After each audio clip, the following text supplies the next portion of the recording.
अस्सलामु अलैकुम वरहमतुल्लाहि वबरकातुहू नहमदुहु व नुसल्ली अला रसूलिल करीम अम्मा बाद फ़ाऊज़ु बिल्लाहि समील अलीम मिनश शैतानिर रजीम बिस्मिल्लाहिर रहमानिर रहीम। वो छः खुश नसीब इंसान जिनके लिए अल्लाह रब्बुल इज़्ज़त के रहमत के फ़रिश्ते आसमान की बुलंदियों पर दुआ करते हैं। उनकी कौन सी ऐसी खूबी है, कौन सा ऐसा अमल है जिस अमल की वजह से अल्लाह रब्बुल इज़्ज़त के रहमत के फ़रिश्ते उनके लिए आसमान की बुलंदियों पे दुआ करते हैं। हालांकि फ़रिश्ते अल्लाह रब्बुल इज़्ज़त की नूरी मखलूक है और इनके मुतालिक अल्लाह रब्बुल इज़्ज़त ने सूरत तहरीम की आयत नंबर 6 में फरमाया कि अल्लाह रब्बुल इज़्ज़त की नाफरमानी नहीं करते। अल्लाह रब्बुल इज़्ज़त जिस चीज़ का इनको हुक्म करता है वो हुक्म बजा लाते हैं। और इसी तरह सही बुखारी की हदीस है और हदीस को बयान करने वाले हज़रत अबू हुरैरा रज़ी अल्लाह ताला अन्हु बयान करते हैं। हदीस नंबर है 7485 कि रसूलुल्लाह सल्लल्लाहु अलैहि वसल्लम फरमाया कि अल्लाह रब्बुल इज़्ज़त जब किसी बंदे को पसंद करता है, जब किसी बंदे के साथ मोहब्बत करता है, तो जिब्राईल अलैहिस्सलातु वस्सलाम को बुलाकर पुकार कर कहता है कि जिब्राईल अलैहिस्सलातु वस्सलाम आप भी इससे मोहब्बत करें क्योंकि मैं भी इससे मोहब्बत करता हूँ।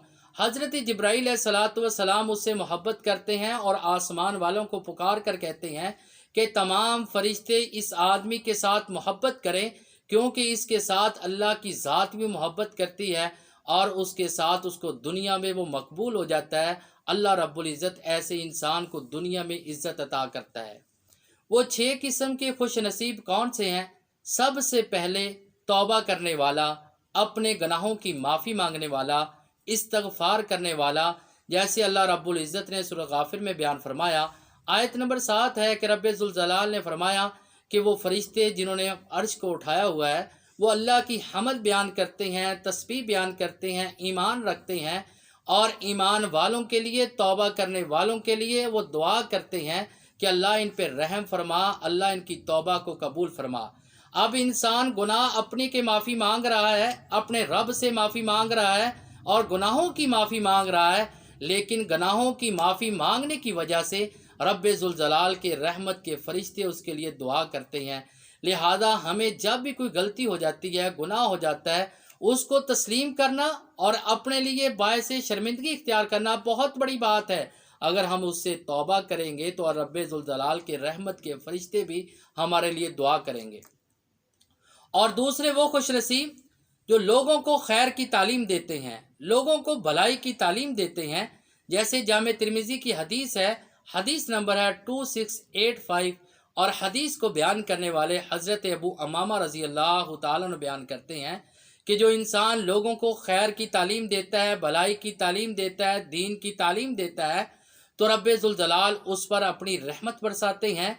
और इसी तरह आसमान से फरिश्ते रब्बे ज़ुल जलाल की जो नूरी मखलूक है, रहमत के फरिश्ते, हत्ता के यहाँ तक के बिल्लों में चूंटियाँ और पानी की तह किल में मछलियाँ उसके लिए दुआ करती हैं, अल्लाहुम्मा अग़फ़िर लहू, अल्लाहुम्मा अरहमहू, अल्लाह इसको माफ़ फरमा, अल्लाह इस पर रहम फरमा। लिहाजा हमें भी दीन की तालीम और दीनी तालीम और खैर की तालीम, भलाई की तालीम हासिल भी करनी चाहिए, लोगों को देनी भी चाहिए, लोगों तक पहुंचानी भी चाहिए। और तीसरे वो खुश नसीब जो नमाज पढ़ने के बाद अपने जाए नमाज पर बैठे रहते हैं।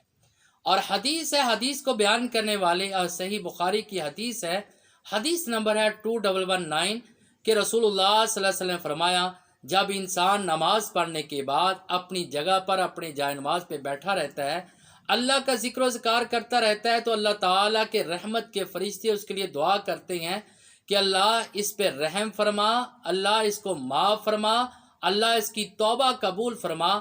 ये रहमत के फरिश्ते दुआ करते हैं, तब तक दुआ करते रहते हैं जब तक वो अपनी जगह पर बैठा है, किसी को तकलीफ़ नहीं देता, किसी को अजियत नहीं देता, किसी की गिबत नहीं कर रहा, किसी की चुगली नहीं कर रहा, और जब तक उसका वज़ू टूट नहीं जाता। फरमाया अल्लाह के रहमत के फरिश्ते ऐसे आदमी के लिए दुआ करते रहते हैं। हम नमाज पढ़ने के फ़ौरन बाद, हम या तो फ़र्ज़ पढ़ने के फ़ौरन बाद भागने की कोशिश करते हैं और नमाज सलाम फिरने के बाद बैठकर ज़िक्र करने की कोशिश नहीं होती। बहुत कम लोग हैं जो सलाम फेरने के बाद अपनी जगह पे बैठकर अल्लाह के ज़िक्र अज़कार करते रहते हैं, तस्बीहात बयान करते रहते हैं। ऐसे लोगों के लिए आसमान के रहमत के फरिश्ते اللہ رب العزت کے فرشتے جو ہیں دعا کرتے ہیں، لہذا ہمیں بھی نماز پڑھنے کے بعد اپنی جائے نماز پہ بیٹھا رہنے چاہیے تاکہ اللہ کے رحمت کے فرشتے ہمارے لیے دعا کریں۔ اسی طرح چوتھے وہ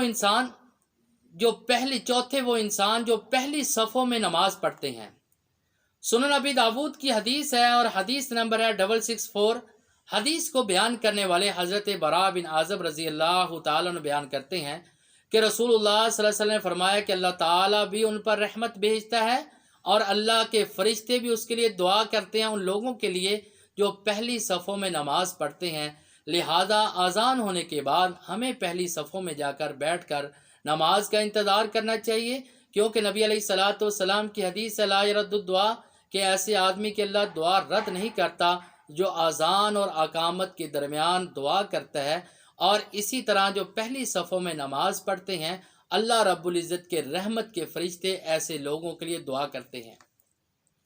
5 نمبر پہ وہ خوش نصیب جو مریض کی عیادت کرتے ہیں۔ جامع ترمذی کی حدیث ہے، حدیث نمبر ہے 969، کہ رسول اللہ صلی اللہ علیہ وسلم نے فرمایا اگر کوئی مسلمان بھائی اپنے مسلمان بھائی بیمار کی تیمارداری کرنے کے لیے صبح کے وقت جاتا ہے تو شام تک 70,000 اللہ کے رحمت کے فرشتے اس کے لیے دعائے مغفرت اور دعائے رحم کرتے ہیں۔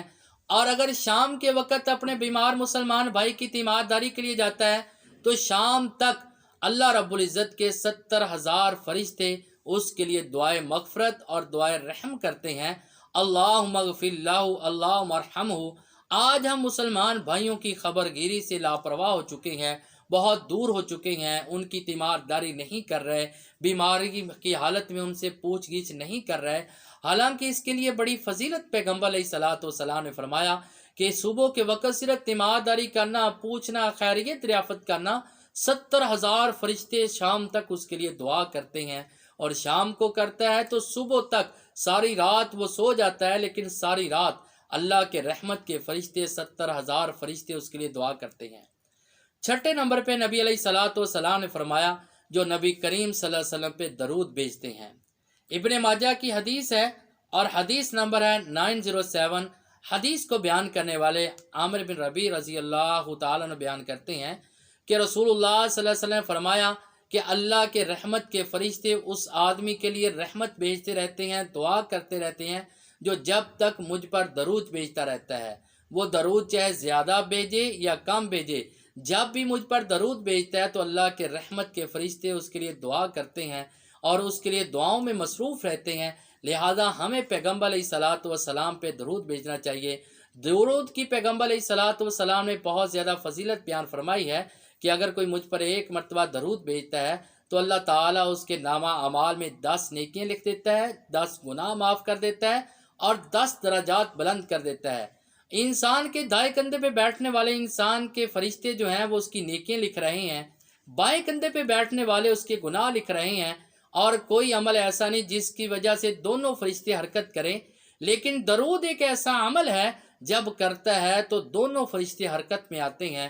دائیں کندھے پہ بیٹھنے والے فوراً اور اس کی 10 نیکیاں لکھ دیتے ہیں، اور بائیں کندھے پہ بیٹھنے والے فوراً اس کے 10 گناہوں کو مٹا دیتے ہیں۔ لہٰذا ہمیں پیغمبر علیہ الصلوۃ والسلام پہ درود بھیجنا چاہیے۔ یہ 6 خوش نصیب وہ انسان ہے جو دنیا میں ان کے عمل کی وجہ سے، ان کے کام کی وجہ سے اللہ رب العزت ان کو پسند کرتا ہے، ان سے محبت کرتا ہے، اور اللہ رب العزت کے رحمت کے فرشتے اس کے لیے دعا کرتے ہیں۔ اللہ تعالیٰ سے دعا کہ اللہ تعالیٰ ہمیں بھی ان میں شامل کرے۔ وما علینا الا البلاغ المبین۔